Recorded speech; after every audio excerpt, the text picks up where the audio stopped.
Hi guys, this is jason1.com and I'm here with the Huawei Nova for a review. We've already reviewed the Huawei Nova Plus, so now it's time for the smaller model. Both were unveiled at IFA 2016 and this one is a feminine mid-ranger focused on selfies. It has a 5-inch screen and it's priced at $384, so quite affordable. It's a compact metal phone for the ladies, available in grey, silver or gold. Now as far as the design goes, it's got a metal unibody chassis. The back reminds me of the Nexus 6P, especially this area, and I'm hard pressed to tell if this is glass or plastic, probably plastic at first glance. Anyway, there's a beautiful 2.5D glass panel at the front, a pretty shiny metal frame that continues in a metal back that's slightly rounded, and the phone is quite light and quite slim. Measures 7.1 millimeters in thickness and it weighs 146 grams, very similar to the Huawei P9 in size. It's 0.1 millimeters thicker and only 2 grams heavier. It's also 4 millimeters shorter, in case you're wondering. One hand usage is a breeze. As you can see, you can go through all the menus with a single hand, no problem whatsoever. And other than that, we got a pretty good feedback from the side buttons. Fingerprint scanner here, also responding well to our commands, and a nice looking and solidly built handset. I have to say that in some aspects the Huawei Nova is actually better looking than the Huawei Nova Plus. Now onto the display, it's a 5-incher with an IPS LCD panel and it opts for a full HD resolution. Now the video player that's pre-installed here is this one. It's typical for Emotion UI from Huawei and it goes like this, the video test. The options are typical. We have a pop-up play option and the speed of the playback. Now the actual visual experience involves a crisp image, okay brightness, vivid colors and wide view angles. Okay, and the contrast is, I would say, mid-level, so not huge and also not underwhelming. Now as far as the pixels are concerned, we used a microscope and let's see what those pixels are like under the microscope. We get an RGB stripes pixel setup, and then when we measure the brightness we achieve a modest 382 lux units, which frankly speaking could be a bit higher. At least it beats the LG G5 and HTC One M9, but scores below the Nova Plus in its 408 lux and below the LG Nexus 5X. We also have a bunch of settings available here, and by here I mean in this area. So we got wallpaper, font size, there's brightness, there's color temperature with warm, cold or this hue circle here. Then there's sleep, auto rotate and eye comfort, makes the screen a bit more yellow to eliminate the blue light and help you sleep better. Overall the colors are solid for the screen, but the brightness could be a bit higher. Now we're off, we're done with the display, it's time to discuss other aspects, and by other aspects we mean the CPU. We're dealing here with an octa-core Qualcomm Snapdragon 625 CPU, which is the same as the one from the Huawei Nova Plus. There's an Adreno 506 GPU, we got 3GB of RAM and 32GB of storage, as well as a microSD card slot. The device does not suffer from lag, it has a pretty fluid interface, handles games like a champ. You can also open up every app you want and there will be no trace of lag. And we also played games on this title like Riptide GP Renegade, which is our usual benchmark game, and ran like a champ. So let's restore our session. Okie dokie. Turn on the volume a bit because it's quite loud, as you can well hear. And we have a go at the quick race.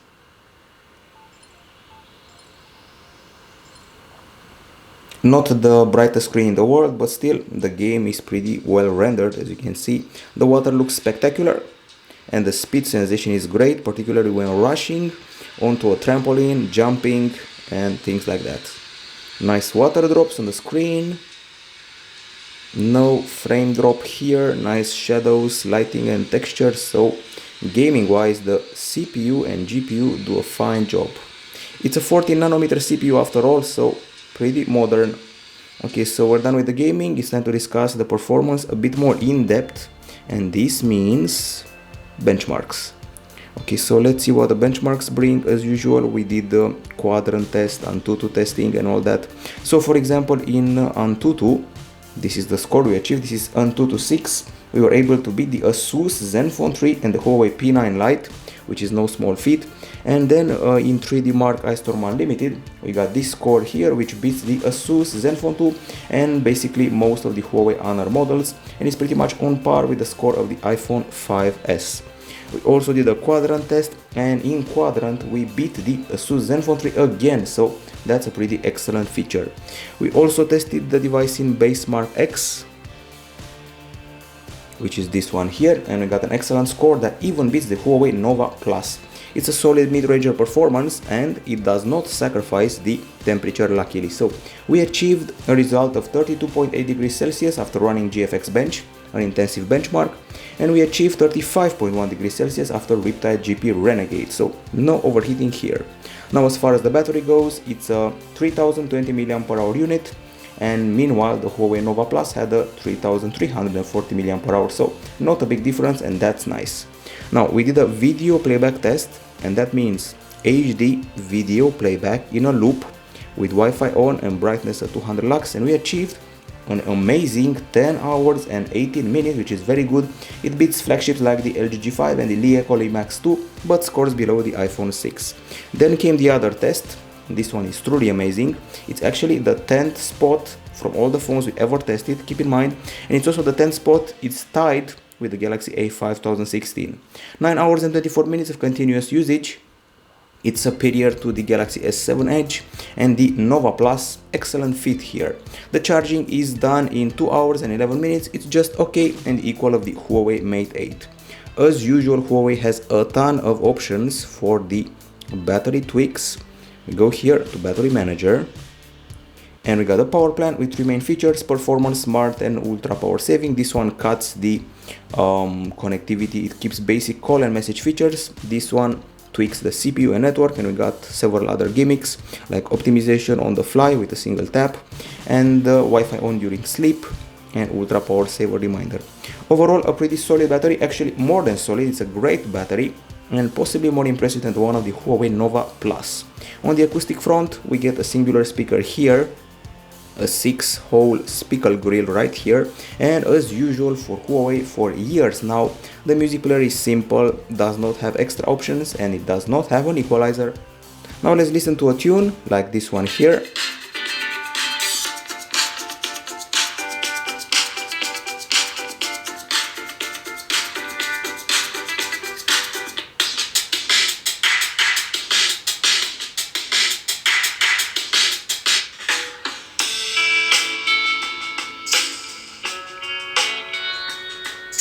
Okay, conclusions: loud and clear, solid bass, great voice, no distortion and no vibration of the back. We do not get bundled headphones, at least on our test unit, but I expect that the final commercial unit has the exact same ones of the Nova Plus, which were rather solid. Now we also did a decibel meter test, and we achieved a great result, 89.5 decibels, which is actually fantastic. This one is the result achieved with content like music and games. Our test audio sample achieved 85.7, still very good.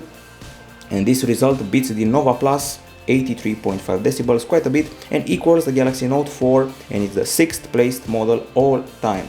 We also have FM radio and a special app, believe it or not, for acoustics, which I should be able to find here. It's Headphone X and offers a sort of panoramic surround sound if you connect the proper headphones, and trust me, it works just fine. Now on the camera front, the Nova Plus had a 16 megapixel shooter with optical image stabilization. This one has a 12 megapixel shooter without optical image stabilization, but it has autofocus, f2.2 aperture, LED flash, and it can film 4K video, not bad. But the core here is the front camera, 8 megapixel shooter, this one here with special makeup and beauty features, and fixed focus. If you've seen a Huawei phone over the past year or even the past 2 years, you know exactly what to expect when it comes to the interface. I won't even bother to detail all the options. They're quite typical, and I mean the capture modes. We got HDR, watermark, good food, super night, all focused, audio note, panorama, professional, slow-mo, and documentary adjustment. The Pro mode brings a few options of its own related to white balance, focus, exposure, shutter, ISO, and metering. Now, what interests us more is the actual camera usage experience. So, the app started fast, photos are taken fast, the zoom is fluid, and the focus, I have to say, is surprisingly efficient and fast. Okay, now that's everything you have to play with. You got the effects here, and we have a bunch more settings. We also have light painting and time-lapse, and of course the camera, front camera I mean, with makeup and beauty features. Now we're off to the gallery to see if the camera delivers or not. The Nova Plus had a very solid camera, and let's see what the Nova offers. I'm going to start off with the daylight shots, the shots taken outside on a sunny day. So here we go. Okay, so it was the end of October. I was actually wrong, it's not a sunny day, it's a cloudy day, and we got a bunch of realistic colors, good lighting for a cloudy day, and excellent HDR, although a bit too well lit. Good details when zooming in and excellent landscape shots. In spite of this being a 12 megapixel shooter, the details are quite impressive in landscape shots. The clouds were caught in fantastic manner. Usually phones cannot handle clouds well, even the most high-spec phones cannot do that. And even with the sun in front of us, this camera had no problem. So I'm happy with the exposure, white balance and focus, as well as the colors, and the fact that we did not have one blurred shot. Let's say that out of 100 shots, maybe 5 were blurred. The panorama has a pretty solid resolution, 97/92 over 3136 pixels, and it's crisp, it's well rendered and pretty clear. We have a great dynamic range, and we were happy all around with the behavior of the camera. Once again, the colors, the brightness, the close-ups with excellent details, and we have even more. Those ones here, excellently rendered. And in these shots here you can actually tell it's a fall day, lots of clouds, end of October, and excellent colors, texture and details. I feel that this camera is able to fight the LG Nexus 5X on equal terms, and it also just as solid if not better as the Samsung Galaxy A5 2016. It can even fight the Asus Zenfone 3 and even the iPhone 6. Now the selfies, we actually have a gallery of them, so we invited a cute girl to use this front camera and take selfies applying the makeup features and beauty, and as you can see everything worked out fine. Not only the face texture and the makeup were applied, but also the background is pretty clear. Usually when the selfie is taken okay and the subject is very clear, the background is sacrificed. Not in this case. Clear background, excellent skin texture, excellent hair texture, lighting, makeup. So it's truly a phone for the ladies indeed, through the design of the phone and the front camera. Just as we said for the Huawei Nova Plus, we'll see it again here. Those looking for quality selfies will get flagship level quality of selfies. Now when it comes to low light capture, we also have that. So first we have some close-ups with the flash of various cakes. Without the flash, nothing exactly impressive, but still pretty well lit. And with the flash on, things get amazing. Excellent texture of the dessert. You can really see here all these berries, excellently detailed and sadly frozen. Here we go again, so excellent colors and details. So the flash is excellent, we got that out of the way. Now let's see other shots taken at night. So we start off with these disappointing ones from a cathedral. I was initially underwhelmed by the big streetlight halos and the blur, but then I actually noticed that it can take decent shots at night. The light halos aren't that big, and brightness and clarity are quite okay. In the end, it's just a bit below the LG Nexus 5X and the Galaxy A5 2016, and it's solid for a mid-ranger. Now on the video front, we shot in MP4, Full HD 30 frames per second, 20 megapixel bitrate, and even got to 4K. So let's see the resulting videos. I'm going to start with this one here, which is actually a stabilization test. Of course, digital stabilization, which is rather poor because the image is very shaky, but the focus, colors and clarity are quite good. And throughout our filming, the microphone was actually very good. Another sample. Pretty interesting exposure adjustment, nice brightness and colors. But when you try to zoom in, there will be some serious quality loss, keep that in mind. Okay, now let's see another video, which should be the 4K one. Let's find out.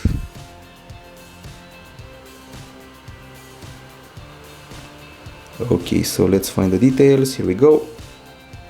This is the 4K video, exactly as I said, so let's check it out. Of course, it's a 4K clip, so it looks excellent color-wise, clarity-wise. Notice the pretty nice exposure and dynamic range for a cloudy day. The microphone caught everything around us, so we're reasonably happy with the filming, except for the digital stabilization and the quality loss when zooming in, and sometimes a bit of focus loss. I should also mention that the phone is able to capture stereo audio when filming. I also feel that the microphone and colors are actually better than the Huawei Nova Plus when filming. And during the night, we also have videos here, so let's check those out. Got this one. Sadly, image is shaky and object tracking is rather okay. There is a bit of focus loss, grain and yellowish hue, so not exactly impressive. I've seen better than that on the, let's say, maybe the Galaxy A5 2016 or the LG Nexus 5X. You can forget about nighttime filming, so there's that, except of course for the microphone, which remains amazing. Now we go to the other areas of the device, like the web browser. The pre-installed one is obviously Chrome, and you can load up gsndom.com right here. Not the fastest in the world, and this is also confirmed by the mediocre benchmarks, I would say mid-level benchmarks. And the input is done with this virtual keyboard. It supports swipe gestures and is quite fast and has big buttons. Now on the connectivity front, this model is a dual SIM device. One of these slots can be used for nano SIM or a micro SD. We get LTE category 7 and Wi-Fi BGN, Bluetooth 4.1. There's an USB Type-C port at the bottom. There's GPS, GLONASS, NFC and Wi-Fi Plus as a feature offered here. We already saw it in action on other devices. Now, as far as the actual calls are concerned, this model provides a loud and clear experience, good signal and a solid microphone, while the download, upload and all the other thingies were measured via the app speed test. Come on. Okay, so I said before speed test, so let's check that out. These are the values we achieved with speed test. Maximum value of 92 megapixel download in 4G, quite solid, and 46 in upload. While the Wi-Fi was a bit disappointing, we could not get past 45 megapixel download, or let's say 47 here, so I expected a bit more, and also 25 megapixel upload, not exactly impressive. It's a bit underwhelming, but the 4G remained strong. Now, as far as the software goes, as usual, Android 6.0 Marshmallow with Emotion UI 4.1 on top. I will not insist on it too much. As usual, the interface is not glossy, it's rather minimalistic and reasonably colorful, I would have to say. The lock screen changes image every time, wallpaper I mean, and the multitasking is done via this horizontal scrolling list of thumbnails. Then we got the drop down area with the timeline of notifications and the quick settings, including a screenshot one. So pretty typical here. Pinch the home screen and you get the wallpaper, widgets, transitions and more settings. Widgets are, let's say, 70% stock and 30% from Huawei, and then transitions and a bunch of settings related to the alignment of the home screens and all that. As usual, we now go to the settings where we find the usual suspects: home screen style, fingerprint ID, smart assistance with one hand UI, motion control and a floating dock, as well as a gloves mode, plus of course, as I said before, fingerprint ID. So let's manage this feature here, secure it with a pin. You can unlock the device using the fingerprint scanner like this, and you have to enroll it. It's a, let's say, 7-step process, sometimes maybe 6, other times maybe 8, quite fast. And aside from unlocking the screen, you can take a picture or browse through the gallery. So it goes like this, and we change degree, goes like this, 90 degrees, still works, 180 degrees, and guess what, still works. So as I said before, we can also do other things with the fingerprint scanner, like take a photo, answer a call, stop alarm, show the notification panel or browse the photos. Okay, so now the apps, they're all on the home screens. There is no app drawer here. I counted 53 apps, that's huge. Luckily you can only install these ones here and also these games here, leaving you with 40 plus applications, which is still quite a lot. Maybe in the future we'll get less with updates. Okay, so in a nutshell, this is the Huawei Nova, and now it's time for the verdict. So on the pro side, it's a good looking phone with a solid build.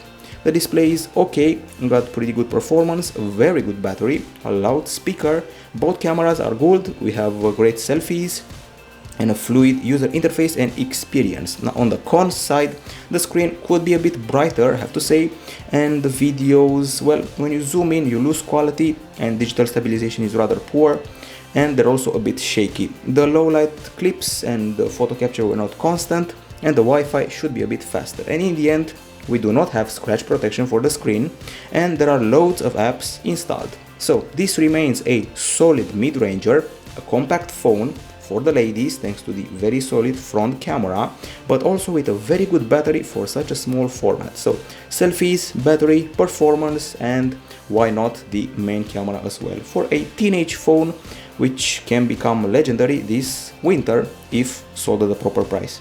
This is gsmo.com, and this has been the review of the Huawei Nova that in some aspects is superior even to the Nova Plus. Bye bye.